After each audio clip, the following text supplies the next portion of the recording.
सभी भक्तों को जय श्री राधे। मैं रोहित शास्त्री शिव शक्ति ज्ञान चैनल के माध्यम से आज आप लोगों के बीच में श्रीमद् भगवत गीता की 12वें अध्याय का महात्म्य लेकर के उपस्थित हुआ हूँ, जिसके सुनने से इष्ट की कृपा होती है, मन चित्त कामनाएं पूरी होती है। अपने गुरु महाराज जी का, अपने इष्ट का ध्यान करते हुए श्रीमद् भगवत गीता का 12वें अध्याय का महात्म्य श्रवण करें। ओम मंगलम भगवान विष्णु मंगलम गरुणध्वजा मंगलम पुंडरीकाक्षम मंगलाय तनो हरि। श्री महादेव जी कहते हैं, पार्वती दक्षिण दिशा में कोल्हापुर नामक एक नगर है, जो सब प्रकार के सुखों का आधार, सिद्ध महात्माओं का निवास स्थान तथा सिद्धि प्राप्ति का क्षेत्र है। वह पराशक्ति भगवती लक्ष्मी का प्रधान पीठ है। संपूर्ण देवता उसका सेवन करते हैं। वह पुराण प्रसिद्ध तीर्थ, भोग एवं मोक्ष प्रदान करने वाला है। वहाँ करोड़ों तीर्थ और शिवलिंग हैं। रुद्र गया भी वही हैं। वह विशाल नगर लोगों में बहुत विख्यात है। एक दिन कोई युवक पुरुष उस नगर में आया। वह कहीं का राजकुमार था। उसके शरीर का रंग गोरा, नेत्र सुंदर, ग्रीवा शंख के समान, कंधे मोटे, छाती चौड़ी तथा भुजाएं बड़ी बड़ी थी। नगर में प्रवेश करके सब ओर महलों की शोभा निहारता हुआ वह देवेश्वरी महालक्ष्मी के दर्शनार्थ उत्कंठित हो मणिकंठ तीर्थ में गया और वहां स्नान करके उसने पितरों का तर्पण किया। फिर महामाया लक्ष्मी जी को प्रणाम करके भक्ति पूर्वक स्तवन करना आरंभ किया। राजकुमार बोला, जिसके हृदय में असीम दया भरी हुई है, जो समस्त कामनाओं को देती तथा अपने कटाक्ष मात्र से सारे जगत की सृष्टि, पालन और संहार करती हैं, उन जगन माता महालक्ष्मी की जय हो। जिस शक्ति के सहारे उसी के आदेश के अनुसार परमेष्टि ब्रह्मा सृष्टि करते हैं, भगवान अच्युत जगत का पालन करते हैं तथा भगवान रुद्र अखिल विश्व का संहार करते हैं, वो सृष्टि पालन और संहार की शक्ति से संपन्न भगवती पराशक्ति का मैं भजन करता हूँ। कमले योगी जन तुम्हारे चरण कमलों का चिंतन करते हैं। कमलालय तुम अपनी स्वाभाविक सत्ता से भी हमारे समस्त इंद्र गोचर विषयों को जानती हो।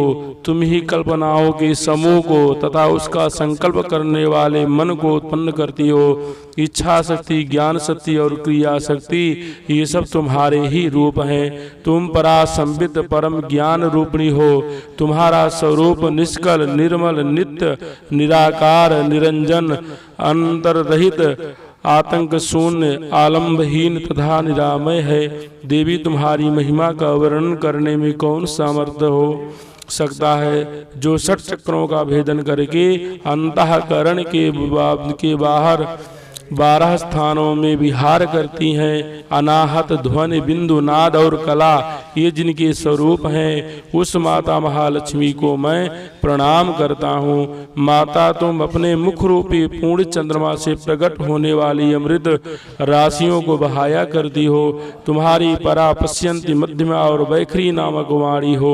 मैं तुम्हें नमस्कार करता हूँ। देवी, तुम जगत की रक्षा के लिए अनेक रूप धारण किया करती हो। अंबिके, तुम ही ब्राह्मी, वैष्णवी तथा माहेश्वरी शक्ति हो। वाराही, महालक्ष्मी, नारसिंही, ऐन्द्री, कौमारी, चंडिका, जगत को पवित्र करने वाली लक्ष्मी, जगन्माता, सावित्री, चंद्रकला तथा रोहिणी भी तुम ही हो। परमेश्वरी, तुम भक्तों का मनोरथ पूर्ण करने के लिए कल्पलता के समान हो। मुझ पर प्रसन्न हो जाओ। उसके इस प्रकार स्तुति करने पर भगवती महालक्ष्मी अपना साक्षात स्वरूप धारण करके बोली, राजकुमार, मैं तुमसे प्रसन्न हूँ। तुम कोई उत्तम वर मांगो। राजपुत्र बोला, माँ, मेरे पिता राजा बृहद्रथ अश्वमेध नामक महान यज्ञ का अनुष्ठान कर रहे थे। वे दैवी योग से रोगग्रस्त होकर स्वर्गगामी हो गए। इसी बीच में योग में बंधे हुए मेरे यज्ञ संबंधी घोड़े को, जो समूची पृथ्वी की परिक्रमा करके लौटा था, किसी ने रात्रि में बंधन काटकर कहीं अन्यत्र पहुंचा दिया। उसकी खोज में मैंने बहुत लोगों को भेजा था, किंतु वे कहीं भी उसका पता न पाकर जब खाली हाथ लौट आए, तब मैं सब ऋतुजों से आज्ञा लेकर तुम्हारी शरण में आया हूँ। देवी यदि तुम मुझ पर प्रसन्न हो तो मेरे यज्ञ का घोड़ा मुझे मिल जाए, जिससे यज्ञ पूर्ण हो सके, तभी मैं अपने पिता महाराज का ऋण उतार सकूंगा। शरणागतों पर दया करने वाली जगन लक्ष्मी, जिससे मेरा यज्ञ पूर्ण हो वह उपाय करो। भगवती लक्ष्मी ने कहा, राजकुमार, मेरे मंदिर के दरवाजे पर एक ब्राह्मण रहते हैं जो लोगों में सिद्ध समाधि के नाम से विख्यात हैं। वे मेरी आज्ञा से तुम्हारा सब काम पूरा कर देंगे। महालक्ष्मी के इस प्रकार कहने पर राजकुमार उस स्थान पर आए जहाँ सिद्ध समाधि रहते थे। उनके चरणों में प्रणाम करके राजकुमार चुपचाप हाथ जोड़ खड़े हो गए। तब ब्राह्मण ने कहा, तुम्हें माता जी ने यहाँ भेजा है। अच्छा देखो, अब मैं तुम्हारा सारा अभिष्ट कार्य सिद्ध करता हूँ। यो कहकर मंत्र बेता ब्राह्मण ने सब देवताओं को वहीं खींचा। राजकुमार ने देखा, उस समय सब देवता हाथ जोड़े थर थर कांपते हुए वहाँ उपस्थित हो गए। तब उन श्रेष्ठ ब्राह्मण ने समस्त देवताओं से कहा, देवगण, इस राजकुमार का अश्व जो यज्ञ के लिए निश्चित हो चुका था, रात में देवराज इंद्र ने चुरा कर अन्यत्र पहुंचा दिया है, उसे शीघ्र ले आओ। सब देवताओं ने मुनि के कहने से यज्ञ का घोड़ा लाकर दे दिया। इसके बाद उन्होंने उन्हें जाने की आज्ञा दी। देवताओं का आकर्षण देखकर तथा खोए हुए अश्व को पाकर राजकुमार ने मुनि के चरणों में प्रणाम करके कहा, महर्षि, आपका यह सामर्थ्य आश्चर्यजनक है। आप ही ऐसा कार्य कर सकते हैं, दूसरा कोई नहीं।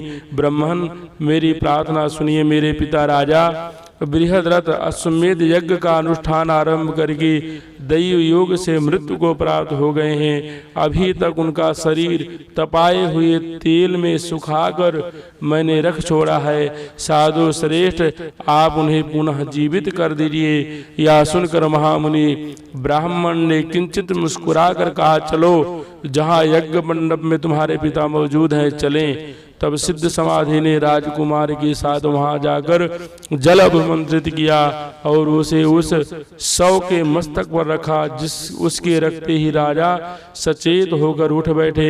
फिर उन्होंने ब्राह्मण को देखकर पूछा, धर्म स्वरूप आप कौन हैं?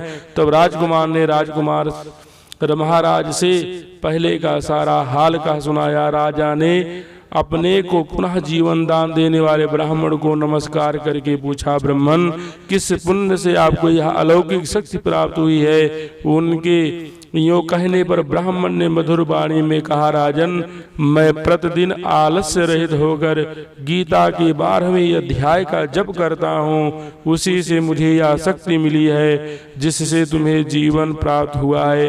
यह सुनकर ब्राह्मणों सहित राजा ने उन महर्षि से गीता के 12वें अध्याय का अध्ययन किया। उसके महात्म से उन सब की सद्गति हो गई।